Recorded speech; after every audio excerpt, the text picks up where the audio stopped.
Good evening, Facebook, YouTube, and Twitter. This is Rich again, back for your third and final video blog of the night for Wednesday, December 16th, 2015, around 8:23 in the evening, Billerica, Massachusetts. Suns went down. It's going to be a clear night, but about freezing. And tomorrow, supposed to be mixing sun and clouds. Could have some rain showers in the afternoon, highs in the mid-40s. But warm up on Friday could be in the mid-50s, back to normal temperatures during the weekend. But next week, warmer than average. Some places in New England could be 20 to 30 degrees above average. Some news to report. The New York Mets signed pitcher Bartolo Colon to a one-year contract with $7.25 million. Bartolo Colon's now a fifth starter, but he's reliable and stuff. And he's probably going to, give the Mets a lot of innings. And due to this warm weather and lack of snow in Mount Washington in New Hampshire, they might reopen the road for van trips and stuff like that, just until major snow comes, which could be a couple of days to a couple of weeks, how long this weather pattern lasts. Hey, if they need the extra money, they'll take it and stuff. And that's about it on the news. My third and final video blog subject of the night is my personality profile. Tonight's personality profile is professional wrestler Brian Christopher, also known as Grandmaster Sexay, and Brian Christopher is Jerry the King Lawler's son. Brian Christopher has been in the world of sports entertainment for about 25 years and stuff. He was a big star in USWA, and then when he went to the WWE, he was famous for the tag team Too Cool with Scotty 2 Hotty. They had a hip hop gimmick, and Brian has been like in the independent since he left the WWE. Brian was born in Memphis, Tennessee. His real name is Brian Christopher Lawler, and he's the oldest son of WWE Hall of Famer Jerry the King Lawler. And Brian had a kind of a rough childhood. He did not see his father too much because his mother divorced Jerry at a young age. He has a younger brother named Kevin, who also was briefly in professional wrestling, who used the name Kevin Kristen, and he was just maybe a referee and a part-time wrestler, but he did not make it big. And Brian fell in love with professional wrestling and stuff, and he wanted to be a wrestler. And Jerry the King Lawler trained his son Brian to be a wrestler, and he made his debut in the late 1980s in the CWA. At first he was under a mask. He was tag teamed. He was part of a tag team with the name called the Twilight Zone, really. And then afterwards Brian unmasked, and then he wrestled under the name Brian Christopher for about the next 8 years.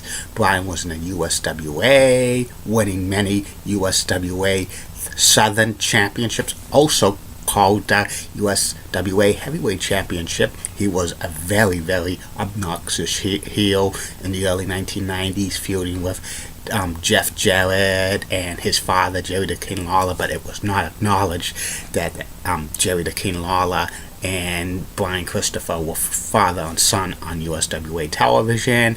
He feuded with Dr. Tom Pritchard, Eric Embry, and so many others. From time to time, Brian Christopher would go into tag teams, winning the USWA tag team titles many times with several different partners. During the mid-90s, Brian turned face, and he feuded with Tommy Wildfire Rich and Buddy Landau and Wolfie D and JC Ice and Bill Dundee and other heels in the USWA. He was getting real popular with the fans, winning more titles for the USWA. But when the USWA folded, Brian Christopher went to the worldwide leader in sports entertainment, the WWE.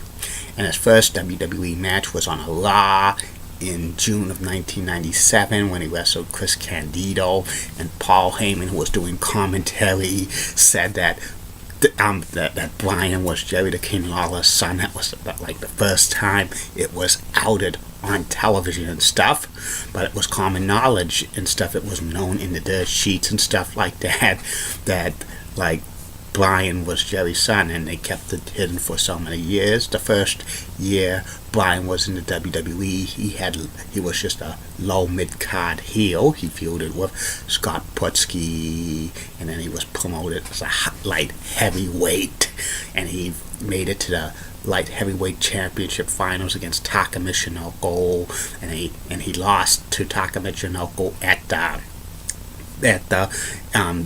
the Degeneration X in Your House pay-per-view and stuff. They should have gave Brian Christopher the title and stuff, because just to establish himself as like a decent heel in the WWE, because he was basically known through Memphis with his good work, but WWE signed Taka Michinoku to like a guaranteed contract, and they wanted to promote him and stuff like that.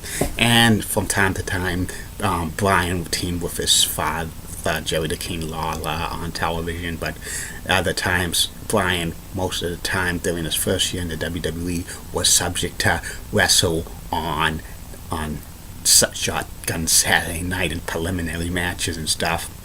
Around like April of 1998, Brian teamed with Scott Taylor, another jobber, and they formed a team called Too Much.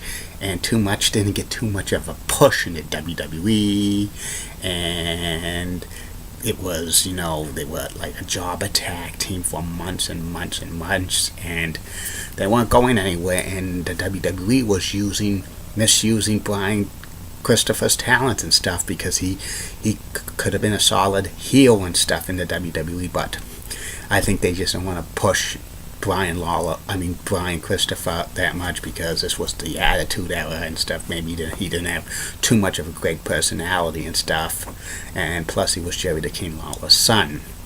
In the spring of 1999, Too Much was renamed Too Cool, and it was a hip-hop gimmick with Brian Christopher renamed as as Grandmaster Sexay, and Scott Taylor as Scotty Too Hotty, the hip-hop gimmick, and it got real over with the fans and stuff, and the fans were cheering like that, and soon the Too Cool became the most popular tag team in the WWE. They also had a dance they did. Eventually they recruited Rikishi, who was 400 pounds, who was doing a sumo gimmick, and they danced with them as well, and it got real over.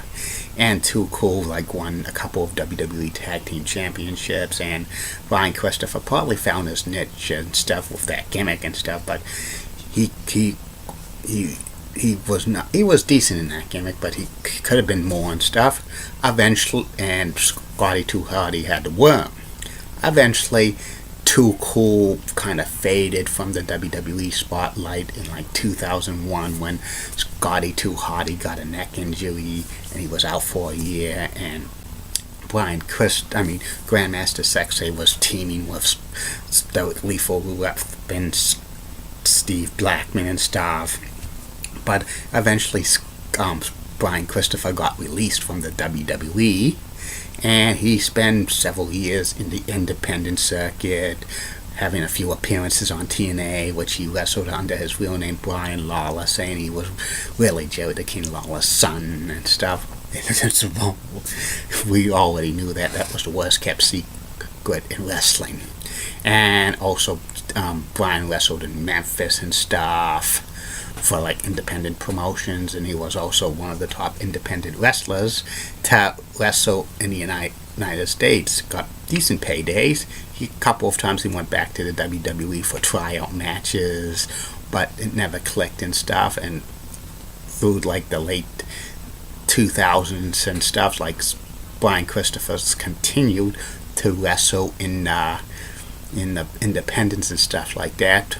In 2011, Brian Christopher came back to the WWE for one time only on a Monday Night Raw, when Michael Cole was introducing him to Jerry the King Lawler to promote their like WrestleMania 27 match. Like Bryan said that he was ashamed to be Jerry the King Lawler's father, son, and stuff. That he never used his real name and stuff, and he slapped his father on television and stuff.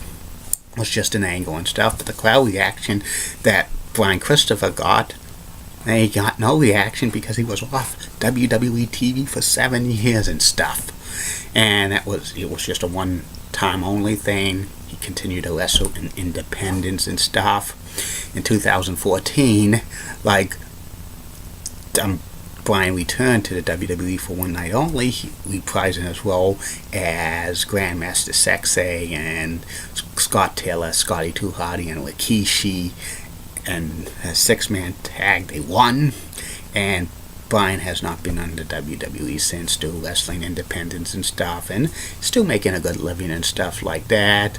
I think Brian Christopher could have been maybe a great heel in the WWE if he had the right gimmick and stuff like that.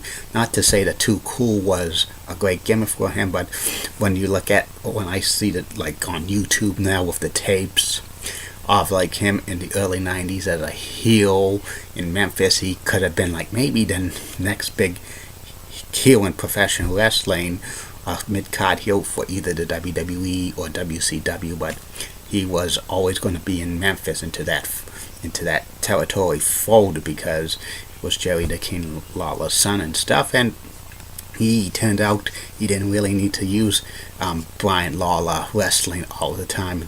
Brian Christopher was known for and stuff, but it was pretty good. And I don't know if he'll ever make the WWE Hall of Fame. Maybe Too Cool will one of these days. They eventually run out of names and they'll have to put him in. And that's about it on him. That's about it on these video blogs for tonight. Tomorrow you will get 3 more. First video blog will be about the top 10 sports athletes ever to wear the number 44. The second video blog will be the possible new affiliation of NBC. Tell you about the story about that in Boston. And the third and final video blog of the night will be about WHDH TV 7, the news station, Boston's morning anchor, Krista Delkamp. Keep calm, everybody. I'm a Julie Button guy. Molly Rosenblatt of WCCO rocks and has nice legs. Elizabeth Hutt's so stunning and she's the best. Amy Swansea rocks and she also has nice legs. Barbara Gibbs of ABC 11 has a great southern accent and she rocks as well. And in the words of Dr. Thomas Sharkey, this action will not be tolerated in BMHS. Bye.